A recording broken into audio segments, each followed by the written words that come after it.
20वीं सदी के प्रथमाचार्य, जिनका परम उपकार है अपन सभी पर। यदि वो उस समय दृढ़ता से मुनि व्रत का पालन नहीं करते तो आज आपको दिगंबर साधुओं के दर्शन नहीं हो रहे होते। जब आचार्य श्री शांति सागर जी मुनि महाराज की दीक्षा हुई थी, उस समय माहौल ऐसा था कि मुनि महाराज पूरे समय तो दिगंबर रहते थे, लेकिन आहार के लिए लंगोटी लगा करके जाते थे। उनके स्वयं के गुरु देवप्पा स्वामी भी लंगोटी लगा करके आहार करते थे। जब आचार्य शांति सागर जी ने मुनि दीक्षा ली तो पहले दिन का उपवास किया, दूसरे दिन उनके गुरु ने कहा आहार के लिए उठो। शांति सागर जी ने कहा उठूंगा तो मुनि बन करके, नहीं तो समाधि स्वीकार है। मुनि बन के लंगोटी तो नहीं लगाऊंगा। एक दिन तो आहारचर्या कर ली, दूसरे दिन फिर नहीं उठे। फिर लोगों ने पूछा कि अब क्यों नहीं उठ रहे बाबा जी, अब तो निमंत्रण नहीं है ना। शांति सागर जी ने कहा ऐसे तो नहीं उठूंगा, ये सिंहचर्या है, शेर की तरह। क्या लुका छुपी का खेल चल रहा, छुप छुप के निकलूं।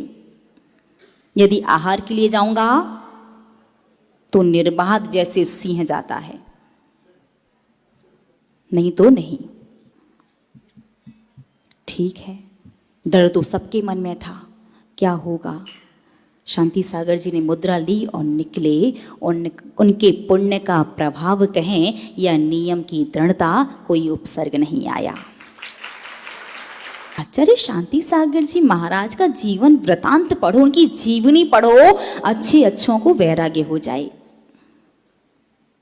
जब वो 9 वर्ष के थे घर में, उस समय उनकी 6 वर्ष की कन्या से विवाह करवा दिया गया था और 14-15 वर्ष में पहले विदा होती थी।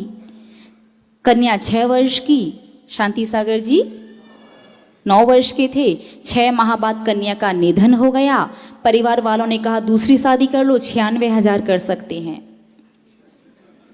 शांति सागर जी ने कहा यदि किस्मत में होती तो यही क्यों जाती, दूसरे नहीं करूंगा। तो वो अपने जैन धर्म के एकमात्र ऐसे आचार्य हैं जो विवाह होने के बाद भी बाल ब्रह्मचारी थे। शांति सागर जी महाराज एक दिन भोजन करने बैठे, भोजन में नमक कम था। साउथ में बड़ी बहन को अम्मा कहते हैं। उन्होंने कहा अम्मा नमक नहीं है। उनकी बड़ी बहन ने एक बात कही कि स्वामी जी बनोगे तो कैसे खाओगे। क्या कहा? स्वामी जी बनोगे तो कैसे खाओगे। वो दिन था कि उनका पूरा जीवन था, उनने आजीवन नमक का त्याग कर दिया।